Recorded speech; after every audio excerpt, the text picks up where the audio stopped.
These small changes are proven to actually give you the biggest impact on your iron game. And the last one, whilst being a little bit controversial, is going to be an absolute game changer for you when you're out on the course. And we're starting with setup. Now I know what you're thinking. You're thinking, Chris, setup's boring. I want to get into the swing stuff, but this will take you literally minutes to check, and this could be an absolute game changer for you. So many of the golfers that I see hit poor iron shots because they're not set up correctly, and it's to do with where your weight is or your pressure. So think about this. Which hand is lower on the golf club? It's your trail hand. So what's really common is to see someone place their feet really nicely around the golf ball, but as this trail hand goes on, look what it does. It very often causes the golfer to tip or drift onto this leg. Now from here, if you could measure my weight, there'd be more weight on this leg.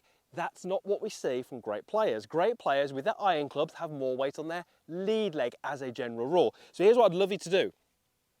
Get yourself set up, stand up nice and vertically, little shuffle between both feet, find that balance point, that 50-50. From there, go down into your posture, and here's the key move. You're going to take your thighs and your hips, and you're going to push them just slightly towards the target, only a touch, until I can sort of sense more pressure through this leg. My head didn't move, but I used my midsection to put a little bit more weight through here. What that's now going to do is it's going to give me a great look to my setup. It's going to help me stay nice and centered, and it's going to basically help me land the club in the right place relative to the golf ball. If you're this golfer, you're always going to struggle. Make sure you are this golfer, a little bit more weight on the lead side. That setup trick could elevate your iron game on its own. You don't actually need to be looking at the golf ball to hit good golf shots, and very often it's advisable not to look at the golf ball, and that will actually help you hit better golf shots. Let me explain what I mean. When we hit iron shots from the fairway, ideally we want the lowest part of your swing to be target side of the ball, and we want that lowest part of the swing to be slightly underground. That means that you're catching the golf ball on the downswing. We call that a negative attack angle. It helps you with strike, it helps your performance from the rough, it actually gives you better ball flights and better distance. That's what the great players do. It's not what I often see in the amateur game. I see the attack angle too shallow, if not a little bit up. Here's how you're going to trick yourself into doing it. Now, obviously you can't do this on the golf course, but I'm just going to do this for illustration purposes. I've got a tee. I'm going to place that tee in front of the golf ball and push it right the way down. Fairways are pretty firm here at Verdura. So you can see that that's probably, well, less than a club width in front of the golf ball. And I want that, and I would love that part of the ground to be your focus. Now, you can't put a tee down when you're playing, but what you can do is as you're up over the golf ball, you can focus on that part of the ground just in front.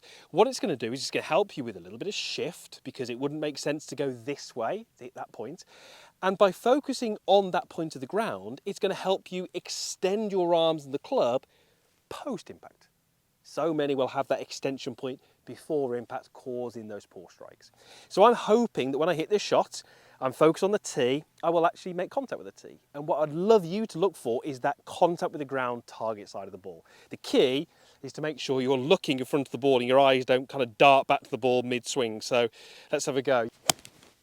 You've now got a better idea on what to focus on, not the golf ball. However, I'm going to slightly contradict myself here, because I don't want that to consume everything that's going on in your mind. We've got to get the body to turn through the golf ball freely. Let me explain why that is so important. This is again related to strike. If I make a backswing, if I just let my arm drop down to the ground without doing anything in my body, my club is always going to hit the ground before the golf ball, unless I kind of do something weird with the arm. What will control where the club lands, a little bit of focus, we've just covered that, but also some body turn. You know, if I let that club drop, it hits the ground a good 2 feet behind the ball. If I let that club drop as I turn, that contact point suddenly arrives where it needs to be, target side of the ball. So body turn is so key to getting that strike correct. So yes, I want your focus to be target side of the ball, thinking of that point, but I also want you to, as you're over the ball, think to yourself, where would you like to be at the end of your golf shot? What is the shot you're trying to hit? What is the ball flight like? Where's it going to finish? And how would you like to be stood there watching that ball land on the green? Well, I would like to be stood there like this, watching the ball on the green. Body's facing the target, weights on the lead side, I will be very relaxed.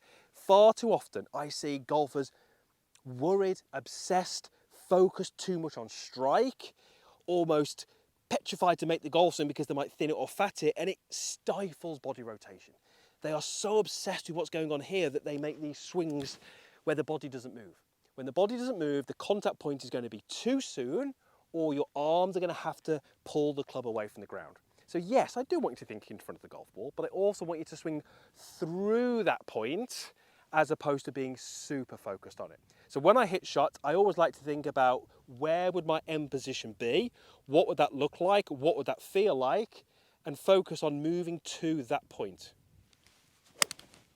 The set to point drill is a drill that every single golfer should be doing to help them with the game. I don't care whether you're someone who fats it, thins it, slices it, hooks it. This is brilliant for everybody because it just teaches you good quality impact. What is that drill? Well, you're going to do this with a mid-iron. I've got 8. Take a setup. And you're going to load your weight into your lead side. And I'm talking a lot. We're trying to preset impact here. So this isn't going to look like a normal setup. Preset impact here. I'm going to keep the weight forward.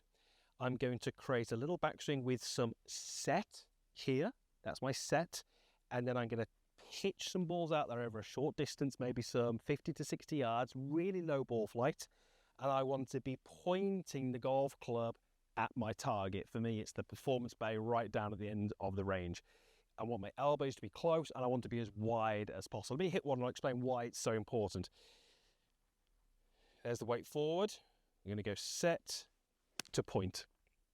Now the reason that's so good is because it teaches that key impact. At impact, what do we want? Weight forward. We also want the elbows close and the handle forward of the golf ball. So many of you, when you watch your video, when you watch your swing on video, are going to see things like this post impact.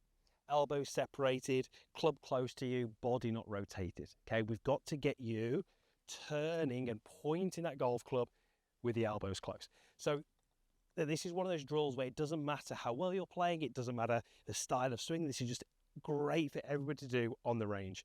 Weight forward, set to point, and it's going to elevate your strike and teach you what a perfect impact is like. Now this one is one that everybody overlooks. I don't want you to make that mistake. This is going to massively help you perform better on the golf course and transfer your game from the range to the course. We play on golf courses that are not perfectly flat. Every course has got undulations. So have a look at this fairway here. If I walk over this way, this ball would be above my feet. So ball will be slightly higher than the level of my feet. I've only got to walk kind of 1, 2, 3, 4, maybe 6 paces. And I've got a situation here where the ball would be below my feet. So when we play golf on a course, we need to be able to adapt to all those situations. But let me ask this question, are you training for that? Are you practicing for that? Or are you practicing on a perfectly level lie and then expecting to be able to come on the golf course and deal perfectly with these weird and wonderful slopes? That's not how this thing works. So you can see the golf balls that I've got here, I've got 3 balls teed up. And my job, yes, on the golf course, you would do this in practice, is very simply to move across these golf balls and say to yourself, can you make solid contact? That's really the only goal here. You're going to pick a target on the range, I'm going to use the flag in the distance, but I'm looking to say, can I make solid contact? Now, what have I got to do to make solid contact? Well, I've basically got to have the ability or the skill, which is really what we're training here, to take the arc of my swing and regulate it relative to the ground to match where the ball is. That's what we do when we're on slopes. When the ball is above my feet, I need to raise my arc up, and when the ball is below my feet, I need to drop it down a little bit. I would like that to be something you develop through skill as opposed to overly thinking technically about it. This is a great way to do that. So this first one should be the easiest because it's a kind of regular tee height that I would normally hit off a par 3. Thankfully, I hit that one pretty well.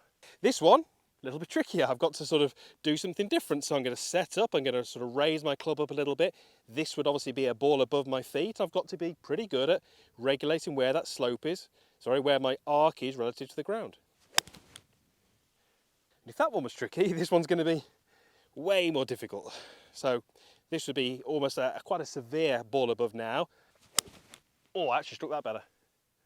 Way better. So even though that ball was way too high, I still managed to hit it on the green. That's me developing my skill.